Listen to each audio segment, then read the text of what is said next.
कानपुर में डीएम और सीएमओ की तनातनी अब खुलकर सामने आ गई है। सस्पेंशन के बाद सीएमओ ने सरकार के खिलाफ बगावती तेवर अपना लिए हैं। उन्होंने साफ शब्दों में कहा है कि वह सरकार के फैसले को अदालत में चुनौती देंगे। वीडियो में सीएमओ ने सरकार को जिस अंदाज में ललकारा वह अब चर्चा का विषय बन गया है। ऐसे ही लेटेस्ट अपडेट्स के लिए देखते रहिए लाइव न्यूज़ एक्स। प्रेस वार्ता मैंने इसलिए बुलाई है कि मैं, जैसा आप लोगों को पता ही है, मेरे साथ जो भी हुआ है पिछले लंबे टाइम से मेरे साथ चल ही रहा था, और जो पिछले 6 महीने से जो मेरे साथ बार बार मेरी जो बेइज्जती की जा रही थी, हर मीटिंग में डीएम साहब मुझे जो उल्टे सीधे शब्द, जाति सूचक शब्द के साथ उल्टा सीधे शब्द बोलते थे। अभी ये लड़की खड़ी है तो मैं वो बोलना नहीं चाह रहा जो मेरे को बोले जाते थे। तुम्हारे अभी मुझे बोला जाता था कि तुम्हारे चूतड़ों से मिर्चें निकलेंगी, तुम्हारे चूतड़ फट जाएंगे, तुमको जो है ट्रांसफ़र करा देंगे, सस्पेंड करा देंगे। इस तरह की लैंग्वेज मुझे बोली जाती थी। और हर मीटिंग में मेरे साथ फिजिकल भी हुआ। एक बार मीटिंग में मेरे सर के पीछे लगा के हाथ पुश भी किया। शुरू से ही मुझे समझ ही नहीं आया कि ऐसा क्यों कर रहे हैं, लेकिन हालत ये थी कि जो इनके आने से पहले एक जेएम फार्मा थी, जेएम फार्मा के प्रोप्राइटर हैं श्री राजेश शुक्ला, उनका जो पहले ही बिड हो चुकी थी। मैं आया था यहाँ पे 16 दिसंबर को, 14 दिसंबर को मेरा ट्रांसफ़र होके हुआ था। 15 दिसंबर का संडे था। संडे में सुबोध जो उसमें जैम देख रहे थे, जो उस समय एसएमओ स्टोर भी थे, इन्होंने क्या काम किया कि उसे 15 तारीख को मेरे से बिना पूछे एक्सटेंशन दे दिया सामान सप्लाई का, जो कि 12 दिसंबर को एक्सटेंशन पीरियड उसका ख़त्म हो चुका था। और इसने जाके शिकायत की वहाँ पे, उस समय अमित गुप्ता जी थे उस समय कमिश्नर साहब, कि मेरा जो है पेमेंट नहीं करा जा रहा है, जो अभी जो सीएमओ है। तो जब मेरे पास चिट्ठी आई तो मुझे थोड़ा शक हो गया। मैंने जाकर सामान वामान चेक किया स्टोर में, लेकिन फिर मैंने एक समिति कमेटी बना के उसको चेक किया, जिसमें मैं था, एक एडिशनल सीएमओ थे, एक डिप्टी सीएमओ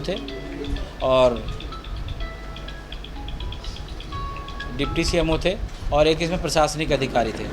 चेक करने पे वहाँ पे पता चला कि 1,30,47,000 का सामान आया हुआ था। 30 लाख का सामान वहाँ पर था ही नहीं, और जैम पे सारे के सारे बिल लोड हुए थे। तो इस तरह से अगर मैं उसको आफर दाफड़ में जो ऐसी प्रेशर में अगर मैं पेमेंट कर देता तो 1,30,47,000 का सामान का और 1,60,00,000 रुपये पेमेंट हो जाते। खैर, इसकी जब जांच हुई तो धीरे धीरे इसका पेमेंट रोक दिया गया। बार बार इसे इन्फॉर्म भी किया गया। इसको 2 बार हमने बीच में एक्सटेंशन भी दिया था, वैसे कि आपका जो सामान अधोमानक भी है, कम भी है, और बैच नंबर जो आपका बिल में बैच नंबर है, उससे जो आपका सामान आया हुआ है उसका बैच नंबर अलग अलग है। तो आप इस सामान को जो दोबारा दे दीजिए। ये मैं पीछे कहना भूल गया था कि जो इस तरह का हमने इसको 2 बार चिट्ठी दी थी, लेकिन इसने सामान बदलने के बजाय इसने हंगामा काटा, बदतमीजी करी। इसी तरह का वहाँ माहौल बना रहा। इसका पेमेंट हमने नहीं दिया। नहीं, डीएम साहब आ गए, जनवरी में आए थे ये लोग। पहले ही दिन आके डीएम साहब से मिल गए, और दूसरे ही दिन मेरी डीएचएस थी। और जब इनसे आके इन्होंने मिल गए, दूसरे हमने सुबोध को इसलिए हटाया था कि वो क्लिनिक रजिस्ट्रेशन भी देख रहे थे 8-9 साल से, और उन्होंने जाते जाते 30-35, मैं भी पीछे उसे भूल गया था, 30-35 नर्सिंग होम का रजिस्ट्रेशन भी किया हमारी बिना मर्जी के, हमसे बिना बताए। और कोई भी हार्ड कॉपी या कोई भी सॉफ्ट कॉपी किसी भी नर्सिंग होम की अवेलेबल है ही नहीं। ये तो अब जब हम उसको पोर्टल, क्योंकि 2021 से पोर्टल पे आ गया है, ऑनलाइन होना है सब कुछ। अब इस साल से हम उस सबको जो है ऑनलाइन कर रहे थे, और इस तरह से जो इनको सुबोध को हमने डीटीओ बना दिया। तो जब इस पर ये चार्ज हट गया तो ये भी बौखला गए, जाकर डीएम साहब की गोद में बैठ गए। आरएन सिंह जो है वहाँ पे एनयूएचएम देख रहे थे, उन्हीं की उसका ये सामान खरीदा जाना था। जो सामान था ये 1,60,47,000 का, ये एनयूएचएम का ही सामान था। अर्बन हेल्थ पीएचसी और urban health and wellness centre का सामान था ये। तो ये इसमें जो आरएन सिंह थे वो भी प्रॉपर्ली इसमें इन्वॉल्व थे, और वंदना सिंह जो एसएफओ थी उसकी भी मिली भगत थी इसमें। इन सब ने मिलकर इनको बिड दी। बिड ऐसे दे दी कि ये जो कंपनी थी ये सीबीआई से चार्जशीटेड थी। आपको पता है 2010 वगैरह में जो हुआ था उसी समय से सीबीआई चार्जशीटेड थी, और ये जेल भी जा चुके हैं उसी प्रकरण में। उसके बाद भी इसी को कंपनी को इन्होंने जो L1 पे लेके इसको दे दिया गया, इससे सामान लिया गया। ये जब हुआ, जब जिसकी डीएम साहब ने हमको आदेश दिए थे और इसकी चेक करा गया कि बिड इसका जो है, इसके जो जेएम फार्मा है इसके बारे में इसका निरीक्षण करके इसकी जांच करके जीत दी जाए। तो जब इसकी जांच करी गई तो गलत तरीके से इसको बिड दी गई, सीबीआई चार्जशीटेड को दी गई। इसका आईटीआर भी 2 साल का था, जो कि 3 साल का होना चाहिए था। जो और 3 कंपनी थी इसके साथ में, उनके पेपर पूरे होते हुए भी उनको जो डिसक्वालीफाई कर दिया गया। इसको क्वालिफाई करके इसको ये दे दिया गया। तो इस चक्कर में इनका पेमेंट रुका। इन्होंने बराबर हमारी शिकायत रखी, हर रोज़ शिकायत की। हमारे यहाँ 1 महीने का बराबर 1-1.5 महीने का जो इन्होंने जाके ऑफिस पे हंगामा काटा है। रोज़ इन्होंने अपनी शिकायत की है, डीएम साहब के किया है, शासन में भी की है। 125 पेज की जो हमने इसकी जाँच की थी वो हमने लेके यहाँ से और शासन तक सब जगह भेजी है। उसको किसी ने संज्ञान में नहीं लिया। 15 डीएम साहब पहले दिन से ही हमारे पीछे पड़ गए। उन्होंने हमको आप शब्द कहना और जाति सूचक शब्द कहना और इस तरह की कि मंदबुद्धि हो, तुम काम नहीं कर पा रहे हो, तुम बहुत शिथिल हो, ये वो इस तरह की भाषा शुरू से की है।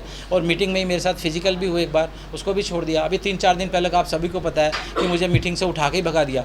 उससे पहले कोई मेरी उनकी वो नहीं हुई है वार्तालाप, ना उन्होंने मुझसे कुछ कहा है। जब वार्तालाप भी नहीं हुई तो भी आप पहले से ही इतना मतलब प्रिजुडिस थे। वो आए मीटिंग में तुरंत मुझे, मैंने बताया ना, वो जो जेएम फार्मा थी उसके पेमेंट के लिए मुझे दबाव बनाया गया और सुबोध प्रकाश को बोला गया कि इसको वापसी ले लो, क्योंकि वो सिस्टम में आ गया था उनके। और दूसरे दिन से उन्होंने मुझको परेशान करना शुरू कर दिया। तो जब ना मैंने सुबोध प्रकाश को वापसी लिया, ना मैंने आरन सिंह को वापसी लिया, तो उस चक्कर में, और दूसरा मेरे से वो चाहते थे कि मेरे से लाइजनिक से वो सिस्टम में आओ। डिमांड की उन्होंने, पैसे की डिमांड की, जो पैसे की डिमांड उनकी मैं पूरी नहीं कर पाया। पैसा खोला नहीं, लेकिन पैसे की उन्होंने मेरे से बराबर डिमांड की। जिलाधिकारी महोदय ने, मतलब वो पैसा नहीं खुला था, बेसिकली पैसा नहीं खुला, पर उन्होंने जो मेरे से बराबर पैसे की डिमांड की। ये भी लग रहा था कि एक डॉक्टर का 9 बार ट्रांसफर। हाँ, मैंने वही बताया ना, मैंने डॉक्टर का, किसी भी डॉक्टर का 9 बार ट्रांसफ़र नहीं हुआ है। आरन सिंह को उठा के जेल में ट्रांसफ़र किया था, वहाँ से एक डॉक्टर को अलग किया था, क्योंकि वहाँ 2 ही पोस्ट है। फिर इनको वहाँ से वो हटा के बस पुलिस लाइन किया है, इतना इनके साथ हुआ है। जो सुबोध प्रकाश हैं उनको वहाँ से एसएमओ स्टोर से हटा के, और ये क्लिनिक की जो रजिस्ट्रेशन और ये पैथोलॉजी रजिस्ट्रेशन था उनके पास, यहाँ से हटा के उनको केवल डीटीओ बनाया है। किसी भी डॉक्टर का 9 बार हुआ ही नहीं है। शासन की सस्पेंशन की कार्रवाई को आप क्या मानते हैं? नहीं, स्वागत है, शासन ने मेरा किया है तो मैं कोर्ट में जाऊँगा। देखिए, कोर्ट तो सर्वोपरि है। अगर कहीं भी है, अगर किसी के साथ अन्याय होता है, मैंने जो किया है आप सभी को मालूम है। मैंने सब जनप्रतिनिधि क्या, आम पब्लिक क्या, आम जितने भी पत्रकार हैं सभी के साथ जो भी जिसका सब आया है, जिसका भी मैंने वैसे ही काम किया है। और अभी जो भी शासन से आदेश हुआ है ठीक है, लेकिन कोर्ट तो सर्वोपरि है। कोर्ट में जाऊंगा, कोर्ट में अपना जवाब। अपने आरोप है कि जो लैंग्वेज कानपुर जिलाधिकारी की थी वही जनप्रतिनिधि महेश त्रिवेदी की थी लेटर में, क्या? हाँ बिल्कुल, मैं वही कह रहा था। जो मेरे खिलाफ डीओ लिखा गया था डीएम साहब के माध्यम से कि इन्होंने इसमें डॉक्टर्स की भर्ती में शिथिलता बरती है, इनमें टाइम लगा दिया, 4 दिन लेट कर दिया। 4 दिन तो वो सीडीओ बताए ना, जो आज की तारीख में बैठी हुई हैं, वो उसमें अध्यक्ष थी। उन्होंने फिर जब, अच्छा चलो, वो अगर एनआईसी की साइट पर अपलोड है, तीनों पेपर में पब्लिश हुआ है, अगर फिर भी उसमें कोई कमी थी तो सीडीओ ने अध्यक्ष होते हुए उसको निरस्त तभी क्यों नहीं कर दिया? जब उसकी चयन प्रक्रिया भी हो गई, लिस्ट भी बन गई, फिर नए डीएम साहब भी आ गए, केवल उनका डीएम सीडीओ की तरफ से फाइल हो गई, डीएम साहब की तरफ से होनी थी। अब डीएम साहब चेंज हो गए, पहले डीएम साहब थे दूसरे, राकेश कुमार सिंह जी, उनके टाइम में कोई दिक्कत नहीं थी। जैसे ही इनके टाइम में फाइल लगी तो इन्होंने उसको लगाया और तुरंत उसको कैंसिल कर दिया। मुझे तो कोई बात नहीं, कैंसिल कर दे भाई, ठीक है। लेकिन सीडीओ साहब से मेरी ये अनुग्रह है कि जब उस समय वो उसमें कमियां थी तो उन्होंने क्यों उसको फाइनल तक जाने दिया? क्यों उसमें उनके जो वो हुए साक्षात्कार हुआ, साक्षात्कार होना नहीं चाहिए था क्या? वो तो वहीं बीच में ही रुक जानी चाहिए थी। जिलाधिकारी महोदय, लाइजनिंग के लिए किस तरह से आपसे बात करते हैं? क्या बात है? लाइजनिंग के लिए किस तरीके से बात हुई? आपको पता चला कि ये लाइजनिंग ही कर रहे हैं? नहीं, वो कहते थे सिस्टम में आओ और ये करोगे नहीं तो तुमको सही कर देंगे, तो तुम्हें सस्पेंड। उप मुख्यमंत्री से नहीं, ऐसा कुछ नहीं है सर। आप 6-7 महीने के अंदर आपके ऊपर कार्रवाई भी हो गई, लेकिन 2 दशकों से यहाँ पर कई अधिकारी तैनात हैं, क्या समझ? मैं यही कहना चाहता हूँ, जो 20, देखिए सुबोध कुमार जो यादव हैं वो पिछले मेरे ख्याल से 22 या 25 साल से यहीं पर हैं। जो आरन सिंह हैं वो लंबे टाइम से यहीं हैं, और बीच में 1 साल के लिए गए, फिर वापसी आ गए हैं, सभी को मालूम है। तो ये जाहिर सी बात है, तो घर में नौकरी कर रहे हैं, यहीं इनके मकान बन गए, यहीं पे पढ़ाई हो रही है, यहीं लिखाई है। 25 साल एक लंबा टाइम पीरियड होता है। अभी वो डिस्ट्रिक्ट ट्यूबरकुलोसिस ऑफिसर की पहले वो एसएमओ स्टोर का भी काम देख रहे थे और क्लिनिक रजिस्ट्रेशन भी देख रहे थे। क्लिनिक रजिस्ट्रेशन पिछले 9 सालों से देख रहे थे, तो क्या माना जाए कि अवैध हॉस्पिटल जो बसे हैं उसमें उनका बिल्कुल मैं यही कहना चाहता हूँ। वो रजिस्ट्रेशन नहीं करते थे, वो उसका कहते थे अप्लाई कर दो, और फिर उसके बाद में मंथली उनसे सेट करके काम चलाते थे। मतलब वो सिस्टम का पार्ट थे। बिल्कुल, वो तो कर ही रहे थे पिछले 8-9 साल से। कहीं ना कहीं देखा जाए तो कहीं कोई जातीय समीकरण को आपको? हाँ, मेरे साथ वो हुआ है, मेरे साथ ऐसा हुआ है। आप देख ही रहे हैं कि जातीय समीकरण हुआ है, और जातीय सूचक शब्द भी डीएम साहब के थ्रू मेरे से बोले गए थे। ये मैंने कल मैं वहाँ मुझे बुलाया गया था। अभी मैं कोर्ट जाऊँगा। सर, अभी जिम्मेदार सीट पर हैं और आप इस तरह का आरोप अब सीट तो ख़त्म हो गई, सस्पेंड हो गया हूँ, आपके बीच हूँ।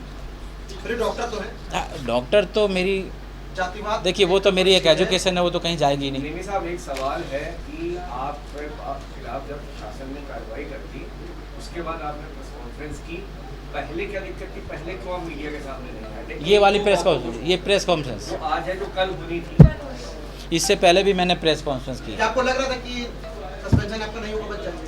नहीं, मुझे ये उम्मीद नहीं थी कि मैं सस्पेंड हो जाऊंगा। मुझे ये था कि मुझे कहीं भी भेज दिया जाए, चाहे मुझे कंसल्टेंट बना के भेज दिया जाए, चाहे मुझे जॉइंट डायरेक्टर बना के भेज दिया जाए, पर मुझे ये इस तरह की उम्मीद नहीं थी, क्योंकि इस तरह का कोई मेरे पे चार्ज भी नहीं है। शासन में आपने रिपोर्ट मैंने देखिए ना, तो मैंने कोई वित्त घोटाला किया है ना, मैंने किसी का आहित किया है, कोई फाइनेंशियल कोई है नहीं इसमें।